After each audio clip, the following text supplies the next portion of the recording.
It's been nearly 2 years since the BYD Seagull made its debut here in the Philippines. Nothing much has really changed about it, but it appears that today, this EV has become more relevant than ever. That's because the market has greatly shifted to hybrids and electric vehicles. But since the Seagull's arrival, a lot of other competitive and affordable EVs have arrived in the Philippines. So that begs the question, is the BYD Seagull still a good buy in 2026?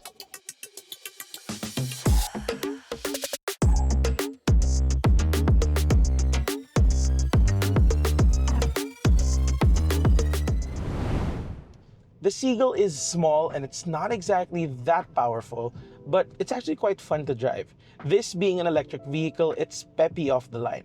It's got a 30 kilowatt hour BYD Blade battery, it's a lithium iron phosphate battery, and it has a single electric motor mounted up front that puts out about 74 horsepower and 135 newton meters of torque. So again, on paper, it's not a lot, but since you've got a lot of power almost instantaneously, you will feel that this is a lot more grunty, a lot more powerful than your other petrol-powered subcompact hatchbacks. There is, however, a drawback to having almost instant power delivery at the tap of a pedal. If you're a bit heavy on the throttle, if your foot is a little heavy on that accelerator pedal, you will most likely use up a lot of that power. Hence, you will eat up a lot of your range a lot more quickly. Maximum range is listed at about 300 kilometers, but I tried driving this spiritedly and I was a bit heavy on the throttle. I was having fun through corners like how we're driving right now, and the range dropped quite fast. I wouldn't recommend having too much fun with the Seagull, especially if you're not within a few kilometers from a readily accessible charger, or if you're a bit far from home where you can easily charge, because 300 kilometers is a lot if you're driving in the city every day, but once you drive out of the city into the expressways, you'll see that 300 kilometers will just get you far enough. You will still have to make sure that wherever you're going, you have a charger available. Now, speaking of driving on the expressway, so I drove this for quite a bit on SLEX from Laguna to Metro Manila and back. I noticed that driving at 100 kilometers per hour isn't the most economical for the Seagull. So I stuck to just 70 to 80 kilometers per hour, and that's where the kilometers per kilowatt hour really dropped. So I think I got to about as high as 19 kilometers per kilowatt hour, but in the city it dropped to about 8.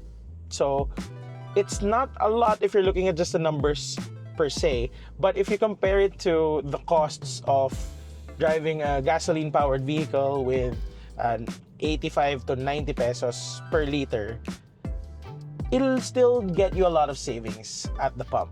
I mean, if 1 kilowatt hour can get you like 10 kilometers, and a kilowatt hour is about 13, sabihin natin 15 pesos per kilowatt hour.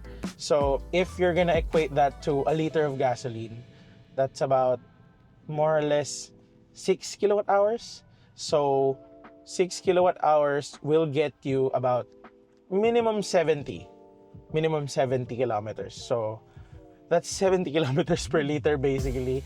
And that's the bad side. If you're driving more economically, you're being more efficient with your routes, with your driving behavior, you'll get even more than that. So I know it's not a lot. Again, I'm sure a lot of other EVs might get better figures than this, but that's not bad for the Seagull. So this one also has, I think, about 17,000 kilometers on the odometer. So I think I mentioned this in a previous video. Battery health does degrade over the years, over the kilometers you're driving it. So I'm not quite sure how the battery health of this specific unit is, but that's also something to take into account. So results will vary from one unit to another. It's not as easy as when you're driving a gasoline-powered car. So take that with a grain of salt. I'm sure a lot of newer units will get better battery economy, but yeah, so at least for this test, that's what we got. Okay, so now that we're done with the battery and the consumption, I want to tell you how this thing rides, because it's actually not bad. We're driving on open roads right now. We are at speed about 50 kilometers per hour, and the ride is pretty okay. Minor road imperfections are dealt with quite easily.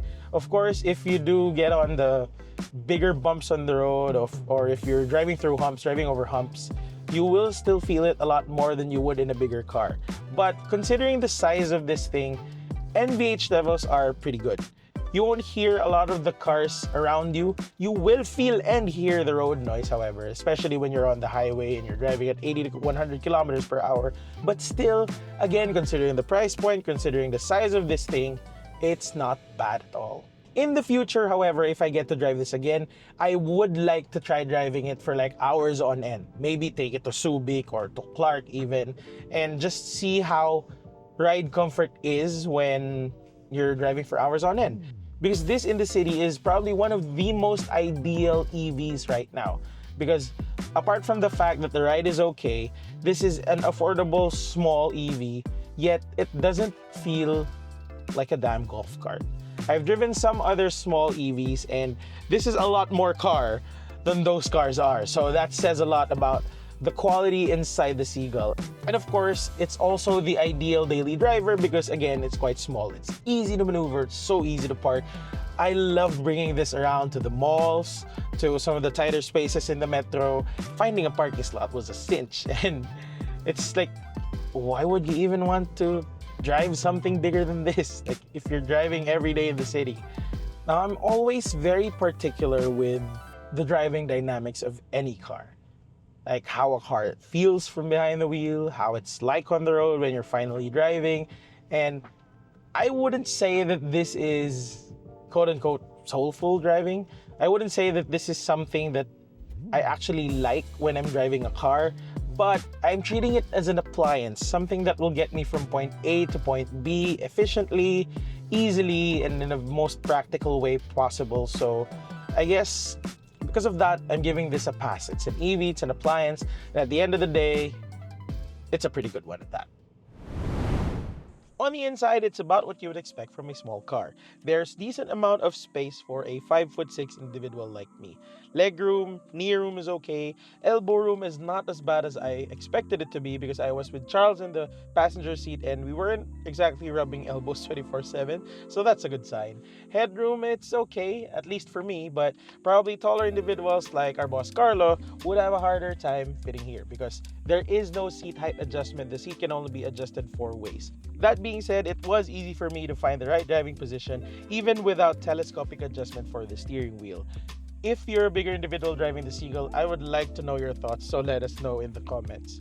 As for how the interior is built, it's, again, as you would expect from a small car at this price point, it's not bad. There are some soft touch materials here and there. They're probably synthetic leather and some hard plastics on the dash and the side panels, and that's okay. At least there's a pop of color here, although I have to point out, I mentioned this while I was driving, that this is a high mileage unit, and you can see here on the interior trim, it's getting a bit dirty. So that's the problem with light colored interiors like this, so that's something to take note of. In terms of amenities, there are quite a lot here in the Seagull. So for starters, I think I want to start with this. You do have this rotating display in true BYD fashion. I still don't know why they would put that there. You could have saved a few thousand pesos probably by not putting this there, but there you have it. Now, this display has the exact same layout as the other infotainment systems in the other BYDs, but it has a lower resolution.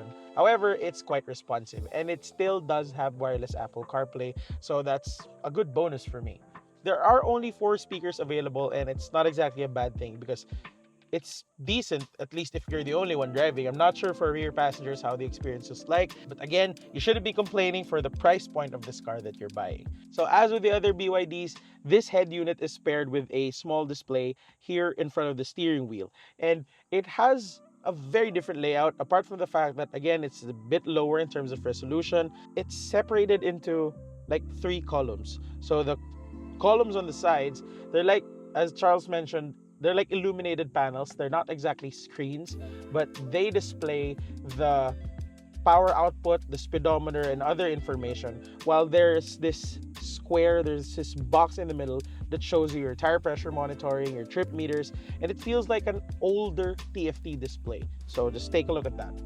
Now moving on to the steering wheel, you have your controls. Apart from the rotating display earlier, you have your controls for your cruise control. I was honestly surprised that this got cruise control, so I guess that's pretty good, especially if you have to maintain a constant speed on the highway to be efficient with your battery consumption. You also have your knob for your volume over here, and this is also used to navigate this small screen over here. The only controls that you have here for the AC, however, are for turning the system on or off, or turning off the cooling. If you want to change your fan speed or your temp, you need to do it through this screen or through the 3-finger swiping method that BYD applies for all of its cars. So there's no automatic climate control here. So if you need to adjust your settings, you're stuck with that. Here down below, you have a USB-C charger, a USB-A port, and a 12-volt socket, and you have a small cubby here to keep your stuff. And here you have a wireless charging port. However, at least in this unit, I couldn't get it to work, and I couldn't find the controls on how to turn it on or off if there was any. So there you go.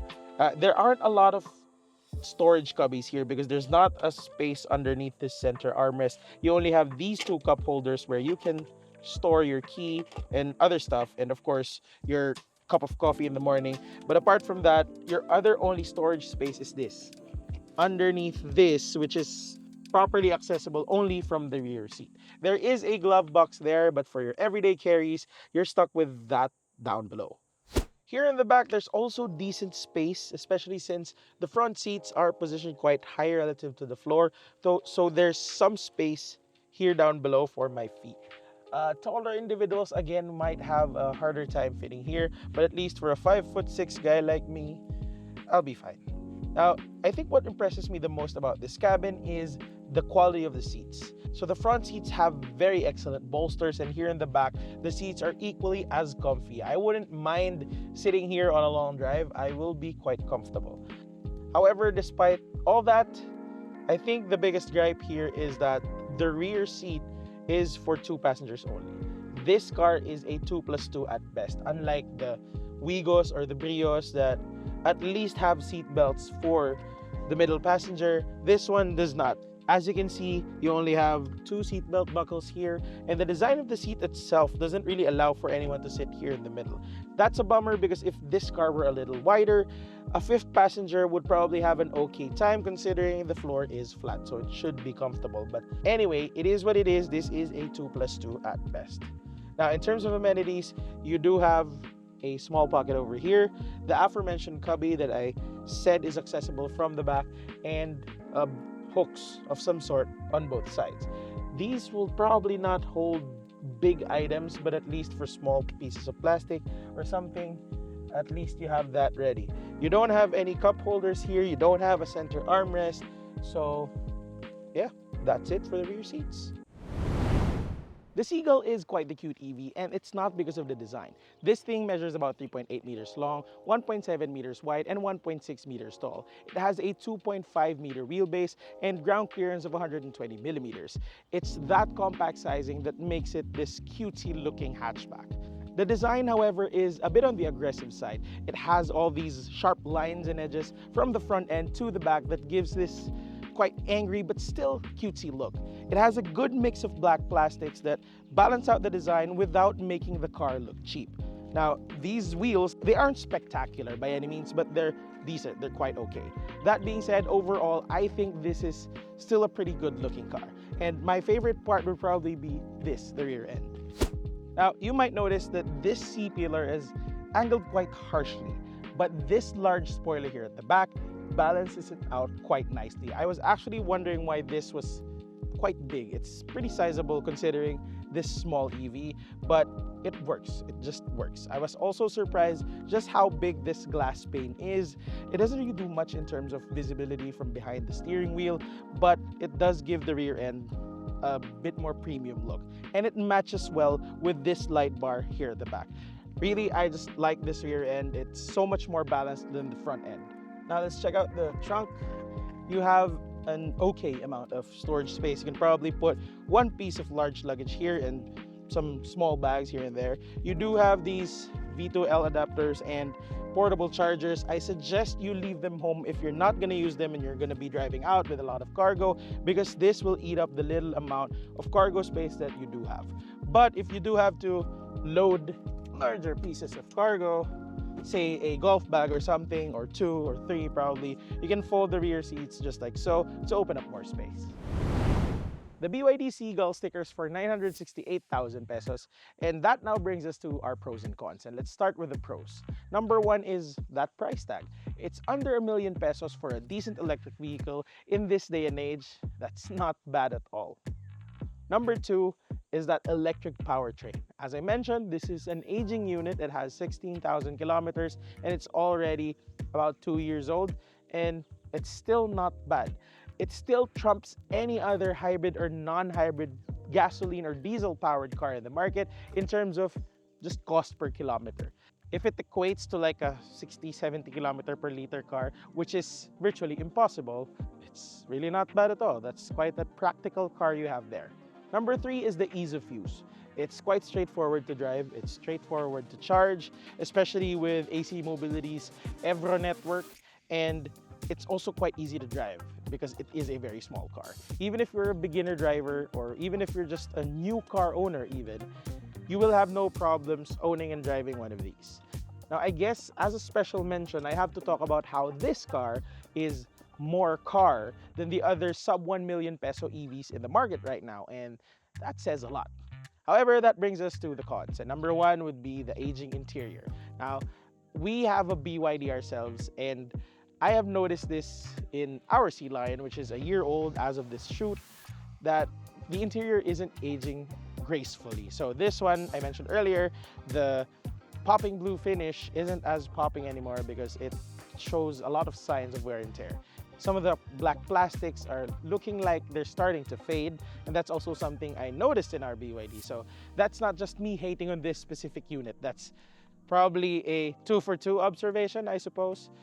Anyway, my second complaint would probably just be the sheer lack of storage space inside this car. I know it's a small car, I know it's a small EV, but I guess BYD could have done at least a bit better in this regard.